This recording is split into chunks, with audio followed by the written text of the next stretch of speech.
(1974년) 총화유신의 해를 맞아 1월 18일 박정희 대통령은 연도 기자회견을 갖고 민정을 깊이 헤아린 새해 시정 구상을 밝혔습니다.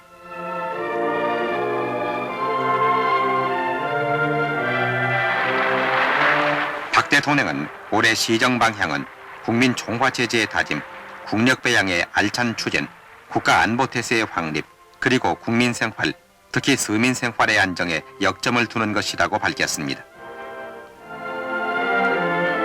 이어서 박 대통령은 우리 외교정책의 기조를 이루는 세 가지 기본 정책이 안보 외교, 경제, 문화 외교, 평화통일 외교라고 밝히면서 안보 외교라는 것은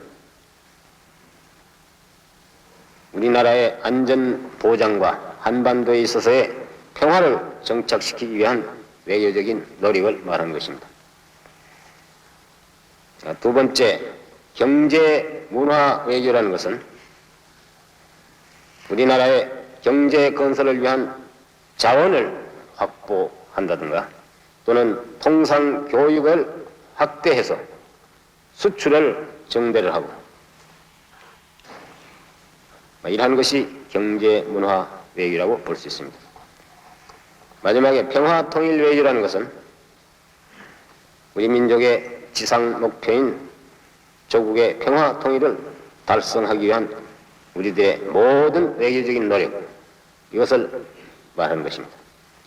6.23 선언 이후 우리는 벌써 중립국인 인도네시아 또는 핀란드, 인도, 벵글라데시, 또 최근에 아프가니스탄, 이러한 5개 나라와 벌써 수교를 했습니다. 박 대통령은 앞으로는 이념과 체제를 달리하는 나라와도 다방면의 교류를 통해 확대 강화해 나가겠다고 말했습니다.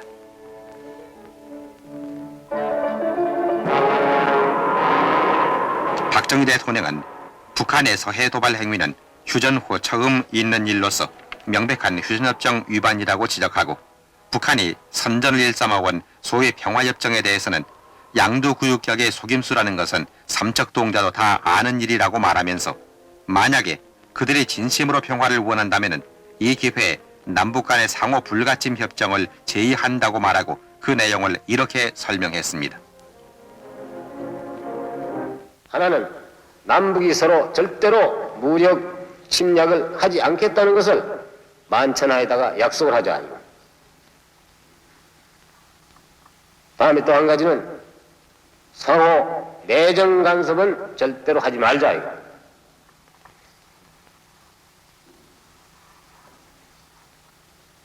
또 한 가지는 이러한 경우라도 현행 휴전 협정은 그 효력이 존속돼야 한다. 박 대통령은 이상 세 가지 골자만 서로 성실히 준수한다면 한반도에 있어서 전쟁은 예방된다고 말했습니다.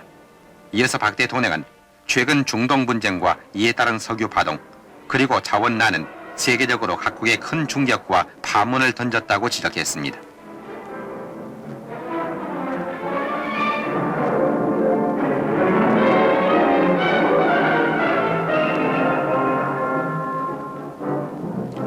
자원 부족 현상으로 인한 각국의 자원 쟁탈전은 경제 전쟁을 방불케 한다면서 이러한 영향은 자원을 가진 나라 이외에는 전 세계 모든 나라가 다 받고 있으며 그 중에서도 상위 개발도상 국가, 즉 우리 한국과 같은 나라가 가장 큰 타격을 받는 형편이라고 말했습니다.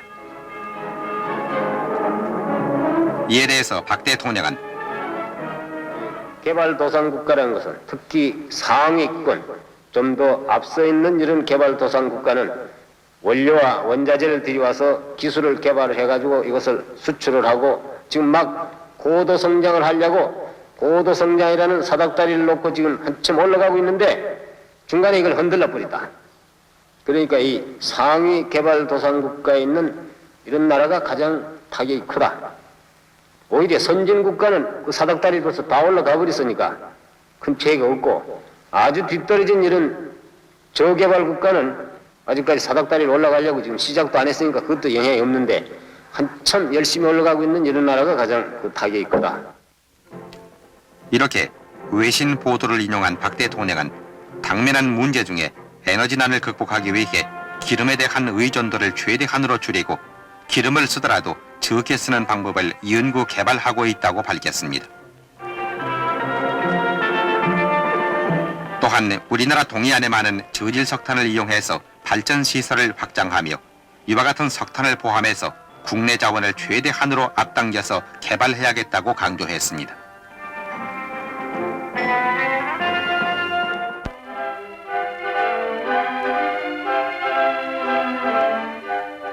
박 대통령은 수력 발전은 흘러내리는 물에 터빈을 돌려서 발전하는 것인데 요즘에는 한번 발전하고 나서 흘러내려가는 물을 끌어올려서 다시 내려오도록 하는 양수 시설이 기술적으로 가능한 만큼 앞으로 이런 것을 시설해서 수력 발전의 양을 늘리는 문제도 지금 연구 중에 있다고 밝혔습니다.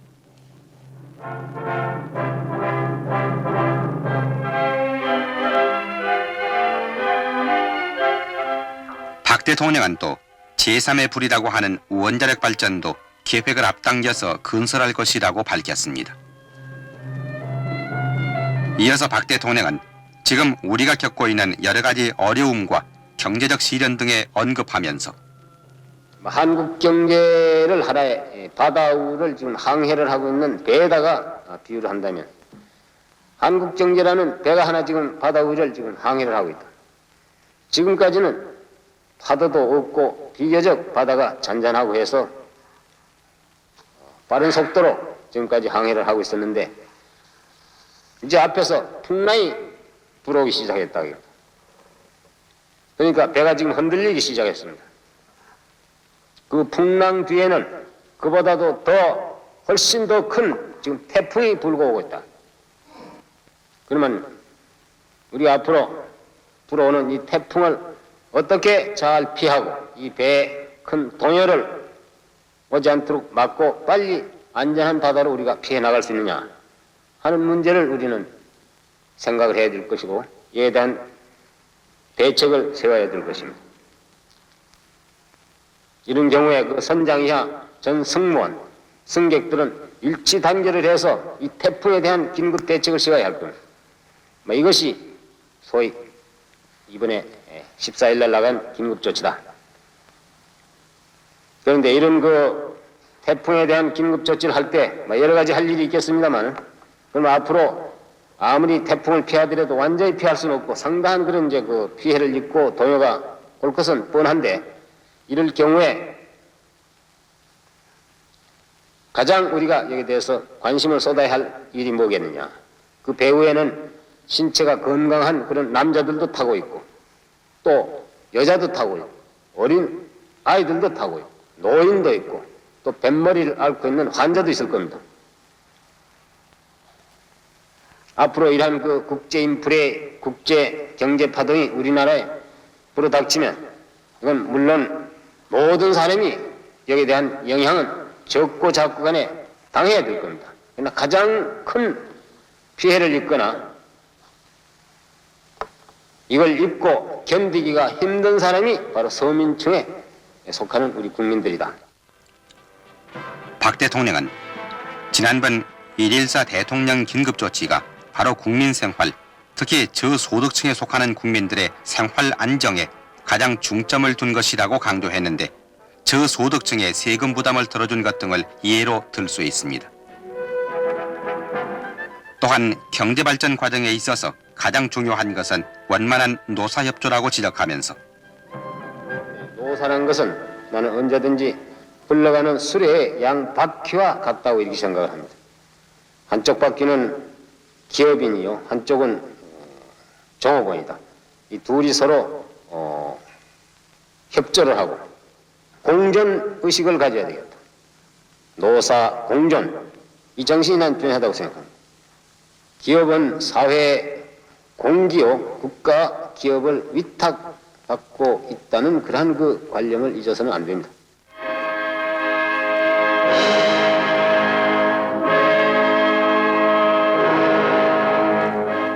박정희 대통령은 이어서 80년대에 들어가면은 우리나라는 중화공업 시대에 들어갈 것이므로 우리 모든 국민은 이러한 고도 산업 사회에 적응할 수 있도록 지금부터 자기의 생활 방식부터 과학화해 나갈 필요가 있다고 강조하고 80년대 초에 중화공업 국가가 되려면은 그때까지 우리는 과학기술 요원과 기술자, 기능공 등을 약 240만 명 확보해야 한다고 밝혔습니다.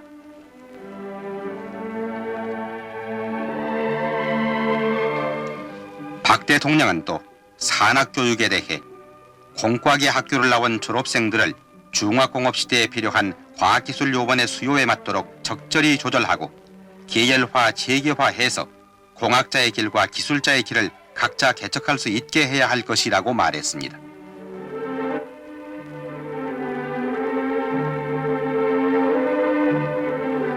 박 대통령은 우리 국민 모두가 과학을 일상생활화하는 기풍이 무엇보다 중요하다고 강조하면서 우리가 많이 가지고 있는 인적 자원을 개발하는 것이 국가 발전을 위해 크게 도움이 될 것이라고 말했습니다.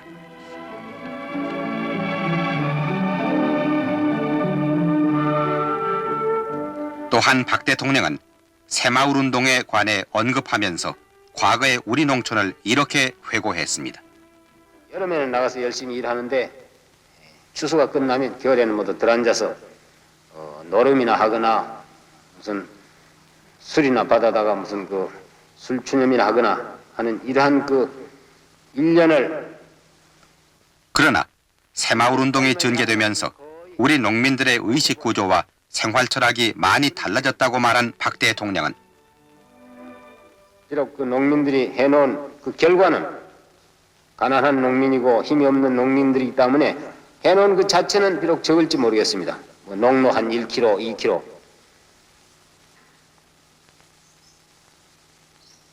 그러나 이것을 완성시켜 놓은 그 농민들의 기분은 마치 만리장성을 쌓아놓은 것 같은 그런 흐뭇하고도 대견한 그런 기분을 가지고 있고 또 자신과意欲에 차 있다 이겁니다. 이런 결과가 될 때까지는 그 마을에는 훌륭한 지도자가 있어야 하고 마을 사람 전체에 또 합의가 있어야 합니다. 마을 사람 한 사람의 가슴 속에 근면, 자조, 협동이라는 이 새마을 정신에 불이 붙지 않고서는 이러한 결과는 도저히 가져올 수 없는 것입니다. 이제 우리 농촌에는 정신혁명이 불붙기 시작했습니다. 이 불이 꺼지지 않게 하기 위해서는 소득 증대와 직결돼야 한다고 말한 박 대통령은 올해 농어촌 지원 자금으로 4,500억 원을 투자할 것이며 앞으로 3년 동안 해마다 약 200개씩 600개의 새마을 공장과 10만 대 경운기를 보급해서 우리 농촌의 소득 증대와 기계화에 박차를 가할 것이라고 밝혔습니다.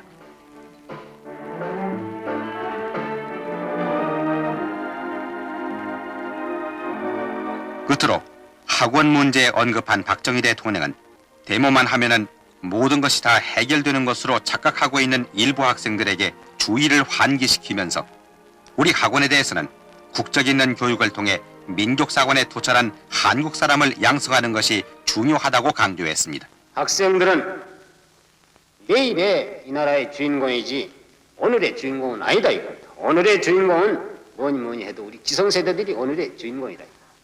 그렇다면 오늘날 뭐 잘못된 게 있으면 우리 기성세대들이 책임을 지고 해결하려고 해야지. 왜 하필이면 젊은 학생들을 앞장을 세워가지고 문제를 해결하려고 하느냐. 박 대통령은 우리 학생들에게 선배의 한 사람으로 또는 자녀를 가진 학부형의 한 사람으로서 충고한다고 전제하고 옛날 이러한 그 시가 있습니다. 한문시입니다만 다 잘 아시는 시죠. 우리 어릴 때도 많이 이걸 듣고 이건 노래로도 늘 하던 건데 소년은 이러하고 항난성하니 일촌의 광음인들 불가경이라 하는 그런 시가 있습니다. 소년은 이 젊은 시대라는 것은 늙기가 쉽고 항난성하니 학문은 성공하기가 대단히 어렵다. 그렇기 때문에 일촌의 광음인들, 일촌의 시간인들 이걸 가볍게 하거나 소홀히 해서는 안 된다. 시간이란 건 황금이다. 이 시간을 아껴서 공부를 하고 수양을 해야 된다 하는 그런 얘기일 겁니다. 3시간여에 걸친 이날 연도 기자회견에서 박정희 대통령은 현재 우리가 처해 있는 시국을 올바르게 인식하고 유신 이념 토착화에 스스로 참여하자고 국민들에게 당부했습니다. 이제 총화유신의 해를 맞이한 우리는 협동하는 정신과 절약하는 생활로 각자 맡은 일에 솔선수범해서 유신의 생활화에 앞장서야 하겠습니다.